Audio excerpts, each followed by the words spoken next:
Boa noite, queridos amigos, queridos irmãos do canal Amador Espírita. Estamos aqui mais uma vez para o nosso Momento Saber e Sentir. Momento esse que nós aproveitamos para refletir sobre um tema e fazemos uma interiorização a fim de harmonizarmos um pouco mais o nosso coração, também a nossa mente. Então vamos orar para que a prece nos ajude a mergulhar num clima fraterno, amoroso, que nos ajude nesse momento a ficarmos um pouquinho mais em paz. Então vamos elevar o pensamento, pensar em Jesus, o Divino Amigo, buscando na sua atmosfera sublime e amorosa o recurso que nós precisamos para a nossa paz, para o nosso equilíbrio, para a nossa clareza de pensamento, de sentimento. Que essas vibrações amorosas nos traga ao coração a proteção que nós precisamos, a alegria de viver, esperança, determinação para os enfrentamentos, para os naturais obstáculos que nós precisamos transpor neste mundo. Muito obrigado, Senhor, por tudo que nos tem dado, pela oportunidade de estarmos na Terra, sob a Tua guarda, aprendendo e melhorando. Te pedimos que fique conosco, não só nesse momento, mas por todo sempre. Assim seja. Dando sequência, então, ao estudo do livro de Chico Xavier, psicografado por Emmanuel e outros espíritos, Passos da Vida. Hoje o capítulo é o capítulo de número 7, titulado O Mal e o Remédio, de autoria do espírito Onofre, assim denominou esse espírito. Então vamos agora à leitura para a nossa reflexão. Lembrando que o título é O Mal e o Remédio. Ignorância, instrução e trabalho. Ou seja, diante da ignorância, instrução e trabalho. Então, se nós estamos num processo que não compreendemos as coisas, muitas vezes, em vez de criticarmos, censurarmos, ficarmos criando ideias que não são reais, vamos estudar, vamos aprender. Até mesmo em matéria de doutrina espírita, muitas vezes encontramos pessoas que têm opiniões próprias a respeito das coisas, que estão distantes do pensamento espírita, distante daquilo que o pensamento espírita nos propõe. E dessa forma nós acabamos, quando fazemos isso, nós acabamos por fazermos qualquer outra coisa, menos espiritismo, Se nós não compreendemos como a doutrina espírita se professa, ou se nós não queremos realmente praticá-la como ela indica, nós estamos fazendo alguma coisa que não é espiritismo. E não terá o efeito sobre nós que a doutrina espírita tem sobre todo aquele que lhe segue os preceitos, todo aquele que segue o direcionamento apresentado pela doutrina espírita. E o trabalho, que é o grande incentivador das nossas almas, que nos traz grande possibilidade de exercitarmos os potenciais que nós temos.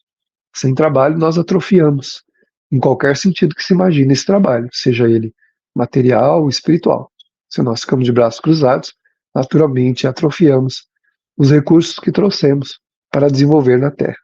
Ou deixamos enferrujando, Se nós trouxemos algum potencial para poder fazer isto ou aquilo, e nós não fazemos, nós deixamos aquilo ali como uma água parada, criando bichos, enferrujando. Isso vai nos custar um pouco caro mais para frente. Diante da penúria, trabalho e assistência. Então, se a gente se encontra num quadro de penúria, de languidez, de lamentação, o trabalho novamente movimenta as forças da alma, ajuda a gente a se renovar, a fortalecer, e a assistência, então, especialmente a assistência àqueles que não têm nada. Então, se eu me sinto triste em relação à minha própria vida, vou em busca de outras vidas que têm menos que eu, têm menos oportunidades que eu, mais dificuldades que eu tenho. Eu vou, então, encontrar a grande possibilidade de vencer essa tristeza, essa languidez que de vez em quando pode tomar conta de nós. A tristeza, que é um estado mais profundo, que antecede a depressão, inclusive. Normalmente a depressão, ela começa de um estado de tristeza, onde a pessoa vai mergulhando, mergulhando, mergulhando, e devemos ficar atento. E ela fala, então, consolação e trabalho, né? Então, se eu me sinto triste, que tal consolar os outros? Que tal me propor a fazer alguma coisa que console, que traga benefícios à alma de alguém? E o trabalho, mais uma vez, que faz com que esse mal que esteja na minha alma, ele perca as forças diante do esforço que eu faço para empreender alguma ação no bem, alguma ação positiva. Angústia, que já é esse estado mais que a depressão traz, né? Que o malefício íntimo traz. Trabalho e paciência. Então, se eu me encontro angustiado diante de um enfrentamento, diante de um problema, diante de algo que me fizeram, ou diante de algo que eu fiz, de alguma situação da vida que não é muito positiva, então o Espírito coloca como antídoto, né, remédio, o trabalho e a paciência. Então eu preciso ter paciência, né? O Chico sempre dizia que foi dito a ele: tudo passa, né? Os momentos felizes também passam, mas também os momentos tristes, os momentos de tormento, de provação, também passam. Se nós tivermos a devida paciência de aguardar essa oportunidade desse mal passar, ele vai passar. Se nós entramos em desesperação, naturalmente vamos cair no despenhadeiro das consequências inevitáveis. Então, todo desespero, toda loucura traz consequências graves para o espírito. Diante da ofensa, né? Quem nunca foi ofendido? Se não foi, será. E naturalmente as pessoas, em algum momento, com a liberdade, né, o livre-arbítrio que possuem, ofendem os outros, como nós também. Muitas vezes ofendemos sem nem saber, né? Quanto mais assim, sabendo, né, que há quem tem o hábito de não controlar as palavras, né, e falam qualquer coisa, direcionam qualquer coisa ruim para os outros, né? Então, diante de uma ofensa, trabalho e esquecimento. Vamos esquecer a ofensa. Não vale a pena ficarmos presos, né? Ficar preso naquele momento ruim, naquela dificuldade ali, né? Remoendo aquela ofensa, aquelas palavras, né? Tem diz assim: nunca vou esquecer o que você me falou, como se isso fosse uma grande virtude, fosse um grande bem, né? Dizendo no português bem assim, né? Baixo mesmo, esculachado, né? Azar o meu, se eu não esquecer aquelas palavras, azar o meu, porque aquelas palavras vão ficar me envenenando, né? Aquele que proferiu muitas vezes nem se lembra mais que fez isso. A pessoa às vezes nem lembra que falou alguma coisa que feriu os outros, e a gente guarda aquelas palavras, elas ficam ecoando, né? Ecoando na acústica da alma, aguardando o quê? Aguardando que a gente a esqueça. Tire, não dê atenção. O ofensor tem o direito, embora ou melhor, ele tem o livre-arbítrio de fazer com as suas palavras o que ele quiser, inclusive de nos ofender. Sempre comento isso e vou voltar a comentar, porque eu acho isso muito importante para mim e sempre divido isso com as pessoas. Eu estava uma vez aflito por alguma coisa que realmente aconteceu comigo, né? E a benfeitora, Maria Dolores, me perguntou: o que está acontecendo? E eu contei. Ela disse assim: e por que você acha que você não pode ser ferido? Realmente. E ela foi embora e eu fiquei refletindo: o que importa o que me dizem, né? Para me ofender? Isso é um problema de quem fez, não é um problema meu, né? O problema da ofensa do ofensor não é de quem é ofendido. Quem é ofendido só tem um problema se quiser. Se eu não quiser, eu esqueço, desligo, né? Eu desligo daquilo, não dou a importância que tem que ter, a não ser a da reflexão, refletir para que eu também não faça com ninguém a mesma coisa, mas esquece. Nós nos damos um grau de importância muito grande, por isso que a gente não aceita ser ofendido, né? Quem é você para me ofender? Né? E quem sou eu para me ofender? Quem eu acho que eu sou que eu não posso ser ofendido? Eu trago limitações. Se eu conhecesse o meu passado abertamente, assim, pudesse abrir a cortina do tempo e ver, certamente eu não diria isso, né? Me achando que eu não posso ser ofendido. Eu ia ficar bem quieto, aceitar aquela ofensa até como uma reparação. Então esqueçamos, né? Não vale a pena guardar, né? E tem pior do que a ofensa é a calúnia, né?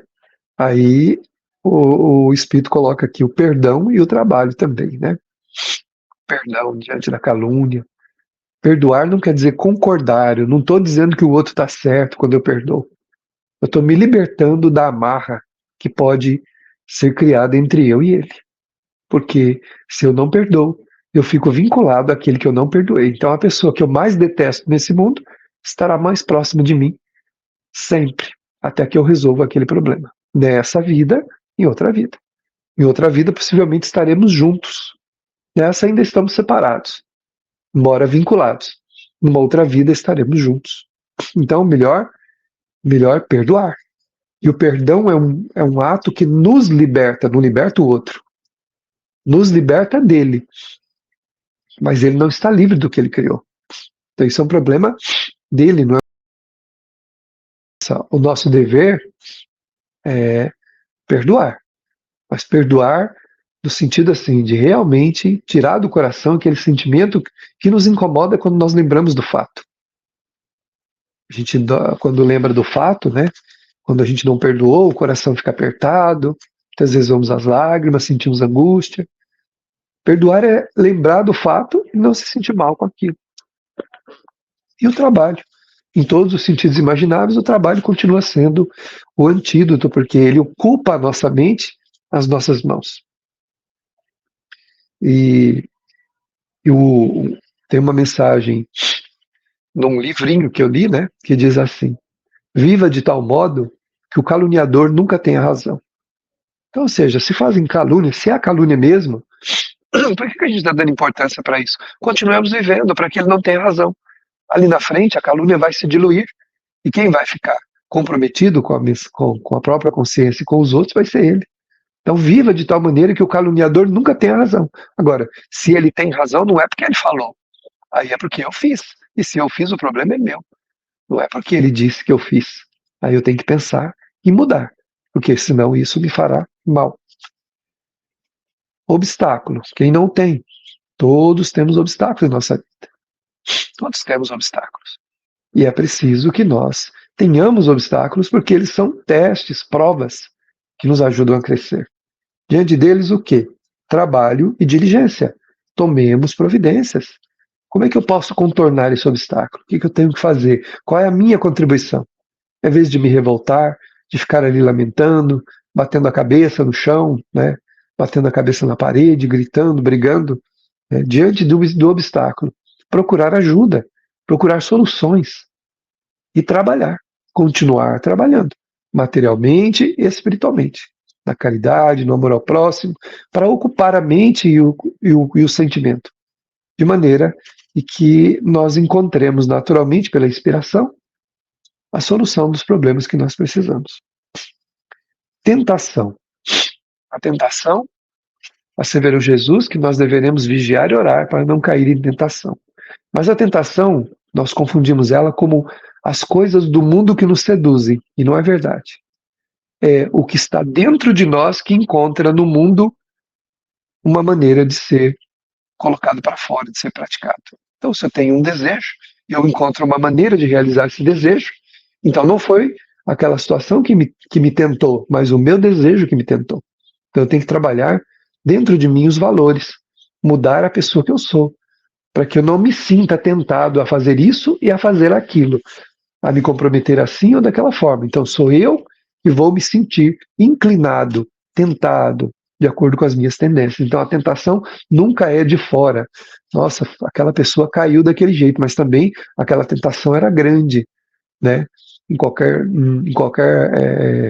âmbito que se queira pensar. Não, a tentação não era fora, era dentro da pessoa. Né? Se alguém a não ser que você seja alguém, um maníaco que não tenha nenhum, que tenha algum descontrole mental, aí se alguém te falar assim, olha, coma esse tijolo aqui, é delicioso, você vai olhar para o tijolo e falar assim, mas um tijolo delicioso?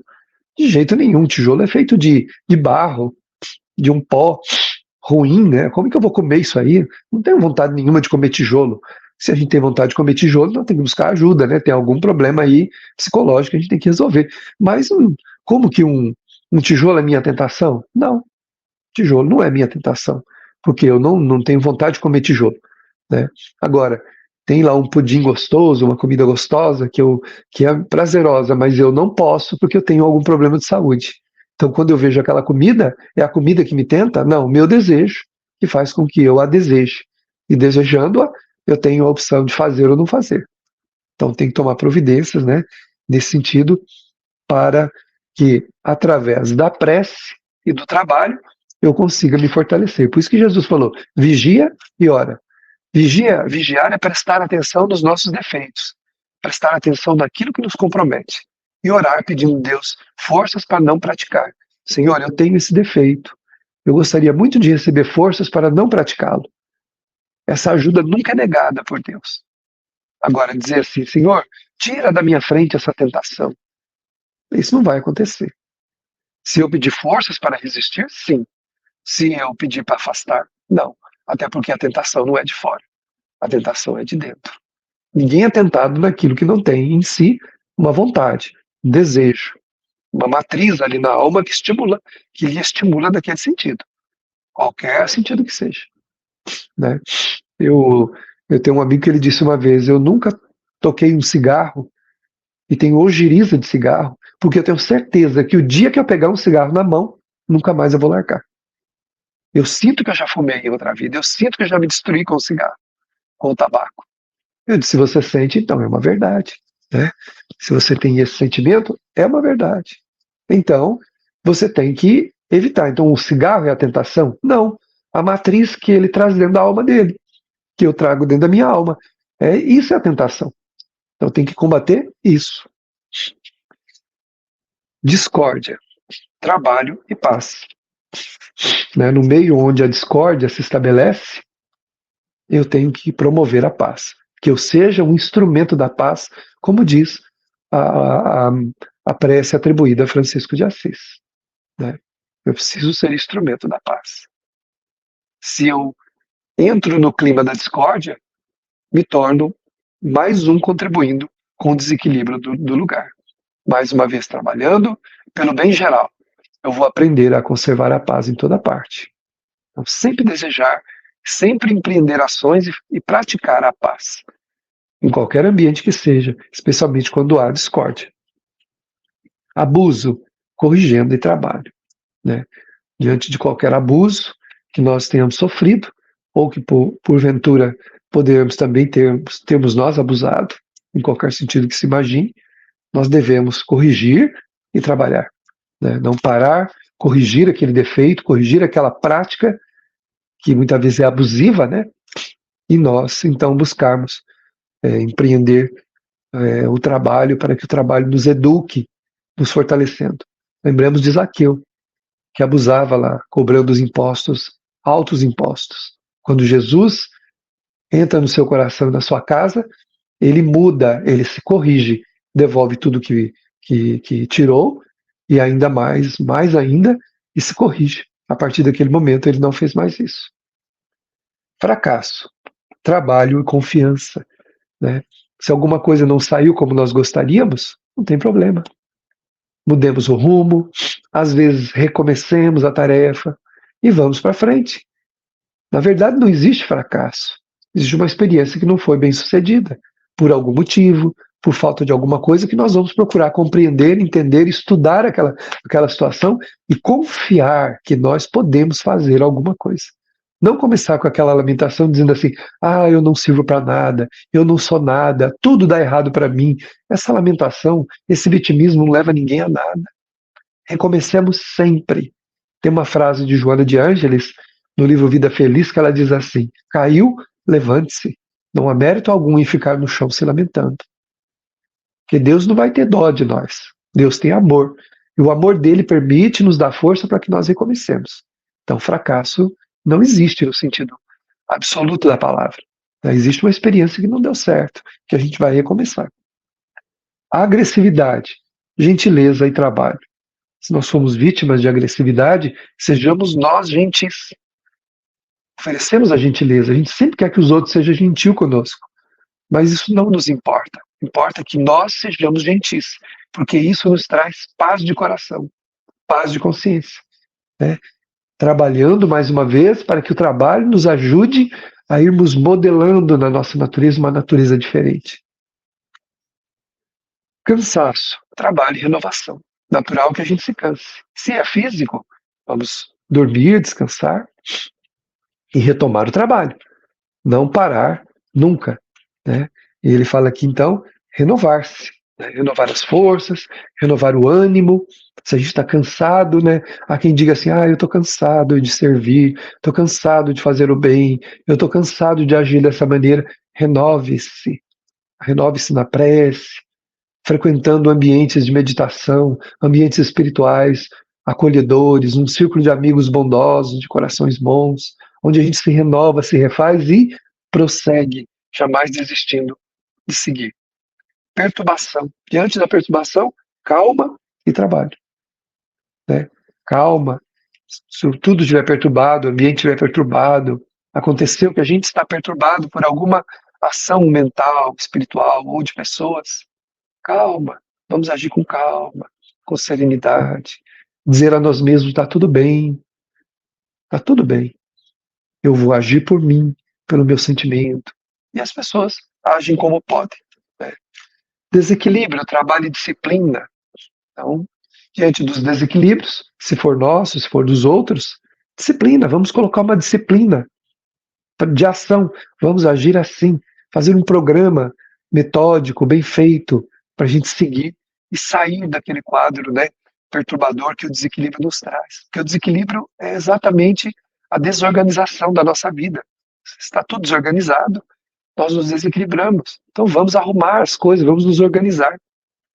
E aí ele fala desânimo, otimismo e trabalho. Quem não sentiu desânimo? Quem já nunca sentiu desanimado? Então vamos renovar o nosso ânimo, né, com otimismo, olhando para a vida com esperança. Amanhã certamente será um dia melhor. O futuro será melhor do que agora. Tudo vai caminhar para o bem. Há pessoas que dizem assim: esse mundo não tem jeito. Tem jeito sim. Jesus disse que os mansos possuirão a terra. Então terá no futuro uma terra da mansidão. Então nós devemos confiar nisso e prosseguir. Diz o Espírito: em toda dificuldade que se expresse como sendo o mal, o remédio será sempre a atitude certa com o apoio no serviço. A terra é a nossa grande escola. O amor é o sol que sustenta e ilumina, com a bênção da educação, mas o grande ensino para a solução de todos os problemas será sempre trabalhar. Nunca cruzarmos os braços, né? Deixando que a ociosidade ou que a nulidade das nossas forças tome conta da nossa vida. Servir é sempre a melhor oportunidade para nos renovarmos. Mergulhando agora, então, na vibração sublime do amor de Jesus, sentindo-a invadir a nossa alma, fazendo uma limpeza de todos os fluidos tóxicos, perturbadores que nos envolvem. Nesse instante, percebamos a sublime vibração que emana de Jesus para nós, tocando o nosso coração, tocando a nossa alma, harmonizando o nosso sentimento. É Jesus em nós, com o seu hálito amoroso, divino, o seu sopro restaurador, partindo da sua natureza sublime. Sentimos um refrigério que toma conta do nosso espírito. A alegria renasce em nossas almas. E os nossos olhos que antes choravam, agora se sentem motivados a sorrir. Mesmo que sob dificuldades. Levantemo-nos, prossigamos, abraçados por essa vibração que nos acolhe. E nesse acolhimento envolvente de Jesus, vamos dizer: muito obrigado, Senhor. Muito obrigado, meus amigos, meus irmãos.